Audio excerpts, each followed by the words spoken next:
Hello everyone, welcome back to our YouTube channel. हम articles याद कर रहे थे और आर्टिकल्स में अभी तक हम फंडामेंटल राइट्स को लर्न कर चुके हैं। आपको सारे फंडामेंटल राइट याद हो गए होंगे। बहुत इंपॉर्टेंट टॉपिक हो जाता है फंडामेंटल राइट्स, अगर आप कोई भी कॉम्पिटिटिव एग्जाम दे रहे हैं और वहाँ पर पॉलिटी पूछी जाती है। आज की वीडियो में हम DPSPs को कवर करेंगे और मैं आपको DPSP लर्न करा दूँगी और ये हम मेन DPSP करेंगे जो बहुत ज़्यादा इंपॉर्टेंट है। और किसी भी आप एग्ज़ाम में जाओ तो एक दो क्वेश्चन इनमें से आ ही जाता है, चाहे वो DPSP हो, फंडामेंटल राइट्स हो या फंडामेंटल ड्यूटीज़ हो। तो आइए हमारी वीडियो शुरू करते हैं और वीडियो में बहुत ही इंटरेस्टिंग तरह से पढ़ेंगे, आपको बोरियत तो फील नहीं होगी। आइए वीडियो शुरू करते हैं। सबसे पहले जो DPSP है ना, जो DPSP है वो आता है आपका, फुल फॉर्म क्या है इसकी, directive principles of state policy. ठीक है, तो ये हम बोलते हैं। और ये कहाँ से लिए गए हैं? ये हमने आयरलैंड से लिए हैं। अब कई बार इवन को एग्जाम में यही क्वेश्चन आ जाता है कि लिए कहाँ से गए हैं। जैसे कि हमने जो फंडामेंटल राइट्स हैं वो हमारे कहाँ से, USA से हमने ले रखे हैं। ठीक है, तो उसको हम कैसे याद कर सकते हैं? अब ज़्यादातर ना कोई भी किसी भी देश में कुछ भी खराब हो जाएगा, सबसे पहले USA कूद के आता है कि मैं देखता हूँ क्या हुआ है। तो वैसा याद करना कि राइट की बात हो रही है ना, अगर फंडामेंटल राइट, तो कहाँ से लिए हमने? USA से लिए हैं। हमारे देश में जो राइट्स हैं उनमें से बहुत सारी चीज़ें हमने ले रखी हैं। अब DPSP के बारे में बात करें तो हमने आयरलैंड से लिए हैं। इसको कैसे याद करोगे? अब देखो हमने पढ़ा इसमें क्या वर्ड आ रहा है? स्टेट। ठीक है, तो इसकी फुल फॉर्म में लिख ही देती हूँ। ये है डायरेक्टिव प्रिंसिपल्स ऑफ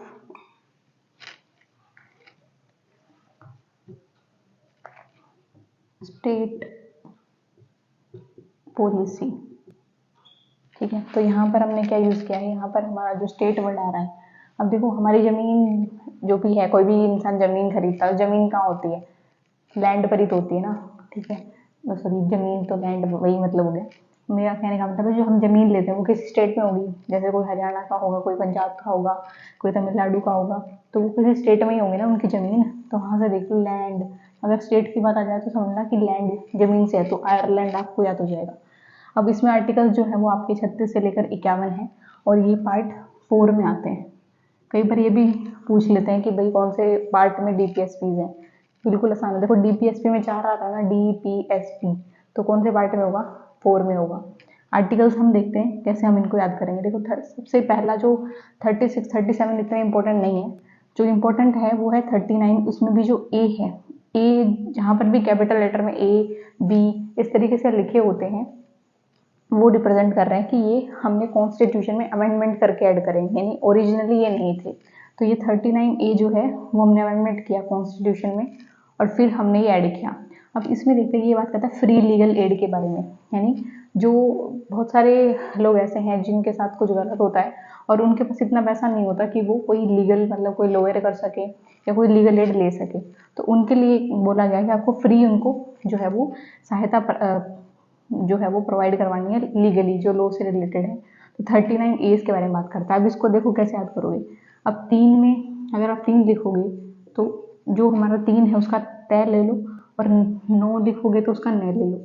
ठीक है, तो ये क्या हो जाएगा? तन, यानी किसी इंसान के जो है उसके तन को प्रोटेक्ट करने के लिए मोस्टली क्या होता है, जो अपोज होता है वो इंसानों के साथ ही होता है, तो उनके तन को प्रोटेक्ट करने के लिए क्या है, कोर्ट ने लॉ वाले उनको क्या दे रखे हैं? लीगल राइट्स दे रखे हैं।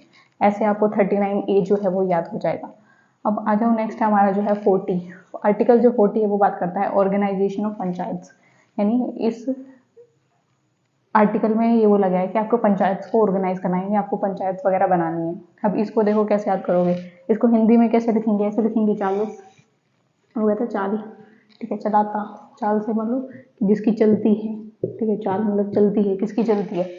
मान लो एक गांव है और गांव में मेनली क्या, सरपंच चलाता है अपनी, तो ये मतलब चलाने की बात आएगी तो आप इमेजिन कर लेना गांव का सीन, एक सरपंच बैठा है और जो है वो लोगों को बता रहा है कि तुझे ये करना है, तुझे वो करना है, उसी की चल रही है। और ये कहाँ हो रहा है? पंच चला रहा है ना, सरपंच चला रहा है, तो वहीं से आ जाएगा आर्टिकल 40। नेक्स्ट आ जाओ आर्टिकल 41 और ये बात करता है वेलफेयर गवर्नमेंट के लिए, यानी जो गवर्नमेंट है उसको लोगों के वेलफेयर के लिए, लोगों के भले के लिए जो है वो काम करने हैं। इसको हिंदी में कैसे लिखेंगे? 41। अब यहाँ से ये ले लो ताली, यानी गवर्नमेंट ने जब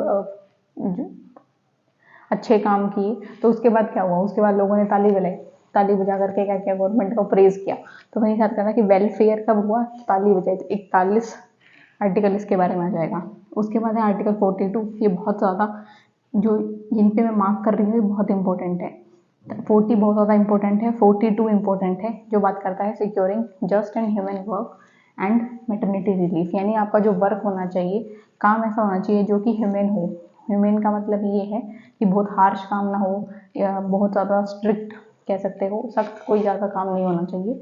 ह्यूमन होना चाहिए ट्रीटमेंट, यानी इंसानी तरीके से व्यवहार होना चाहिए। और मैटरनिटी रिलीफ, आपने सुना होगा कि जो है बच्चा पैदा होने के बाद क्या रहता है, जो छुट्टी मिलती है फीमेल्स को, तो वो इसमें बात की गई है आर्टिकल 42 के अंदर में। तो ये इसलिए इम्पोर्टेंट हो जाता है। अब इसको देखो हम कैसे याद कर सकते हैं, इसको कैसे लिखेंगे, 42 ऐसे लिखेंगे ना, तो याद रखो ब्याह, ब्याह मतलब ब्याह, हमारे यहाँ ब्याह बोलते हैं, मतलब शादी, ठीक है, इसको शादी को बोलते हैं।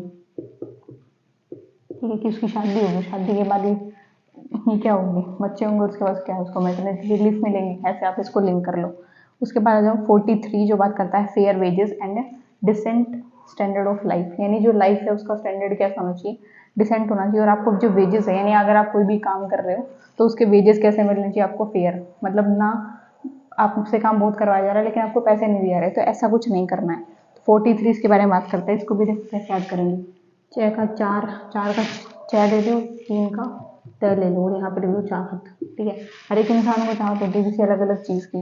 तो सबसे पहले तो लोगों को क्या चाहत होती है कि अच्छी सैलरी हो गई, ठीक है, तो वहाँ से वेजेस आ जाएंगे। और दूसरी बात, जिंदगी की तो सबकी होती है ना कि अच्छा सा आलीशान घर हो, ये हो वो हो, तो यानी आपका स्टैंडर्ड ऑफ लाइफ, यही तो चाहत होती है हमारी, तो वहाँ से हो जाएगा। अब 43 के अंदर दो और अमेंडमेंट के बाद में दो और आर्टिकल ऐड किए गए थे। एक है 43A और दूसरा जो है वो है 43B। 43A बात करता है वर्कर का पार्टिसिपेशन होना चाहिए मैनेजमेंट में। अब देखो 43 में आपने चाहत तो ले ली, अब उसी में ए अगर ऐड हो गया तो इसका मतलब ये है ना, ए ग्रेड की पोस्ट, और ए ग्रेड की अगर पोस्ट हो तो क्या होता है, मतलब उसका हर जगह पार्टिसिपेशन होता है। उसको किसी को ए ग्रेड की पोस्ट अगर मिल जाए तो सभी उससे पूछेंगे, सभी उसका पार्टिसिपेशन चाहेंगे। तो वहाँ से मान लेना कि 43A किसके बारे में, पार्टिसिपेशन के बारे में है।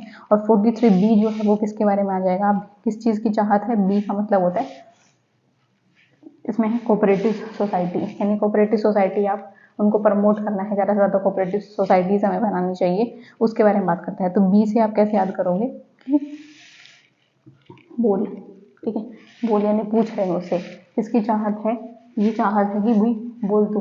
यानी अगर हर एक इंसान से बोल रहे हैं तो यानी इनका कोऑपरेशन है, आपस में कोऑपरेट कर रहे हैं, तभी तो एक दूसरे की बात सुन रहे हैं और बोल रहे हैं, तो वहाँ से हो जाएगा। और लास्ट वाला ये और बहुत ज़्यादा इंपॉर्टेंट है, अभी ये बहुत ज़्यादा न्यूज़ में रहा है, आर्टिकल 44। ये बात करता है यूनिफॉर्म सिविल कोड के बारे में। यानी हमारे यहाँ पर क्या है कि जो अलग अलग लॉज हैं, कानून हैं, जैसे शादी में अलग अलग है, हिंदू का अलग है, मुस्लिम का अलग है, तो कानून जो है वो अलग अलग है।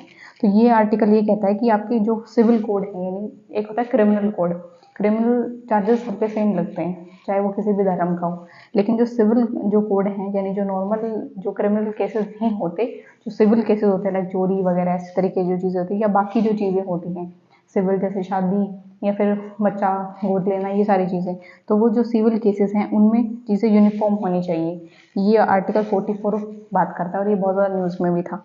अब 44 को देखो कैसे याद करोगे, ये भी चार है, ये भी चार है, यूनिफॉर्म का मतलब होता है जो एक जैसा ही रहता है, कि एक जैसा ही रहा ना 44, तो यहाँ से आपको जो है वो लर्न हो जाएंगे। एक बार देखते हैं कि 39 में हमने क्या पढ़ा था, कि हमने 3 लिया था और 9 लिया था। तन के लिए क्या है, लीगल उसको प्रोटेक्शन, तो फ्री लीगल एड।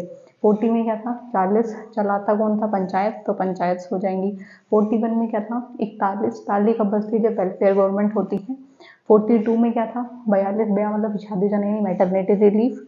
43 में क्या आ जाएगा, 43 में मैंने क्या पढ़ा था, चय और तय, यानी चाहत, किस चीज़ की चाहत होती है सभी को, वर्क की और ह्यूमन एक अच्छा स्टैंडर्ड ऑफ लाइफ की। अगर ए आ जाएगा तो क्या है, मतलब एक अच्छी आपको पोस्ट मिल रही है, यानी आपको मैनेजमेंट में पार्टिसिपेशन हो रहा है। 43B आ जाएगा बोल, यानी आपसे पूछा जा रहा है, यानी सबका क्या आपस में कॉपरेशन है, तो कॉपरेटिव्स।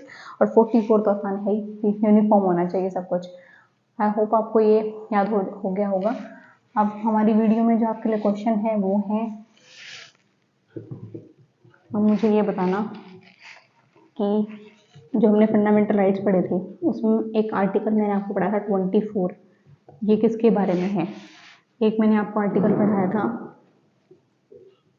14, ये किसके बारे में। और जो मैं क्वेश्चन पूछूं इनके आंसर आप जरूर दे देना, क्योंकि कई ये ऐसे क्वेश्चन है जो ऑलरेडी बहुत बार अलग अलग एग्जाम्स में आ चुके हैं। तो इन तीनों आर्टिकल्स के बारे में आप मुझे बताना। वीडियो अच्छी लगे तो लाइक शेयर एंड सब्सक्राइब कीजिएगा, एंड मिलते हैं हमारे अगले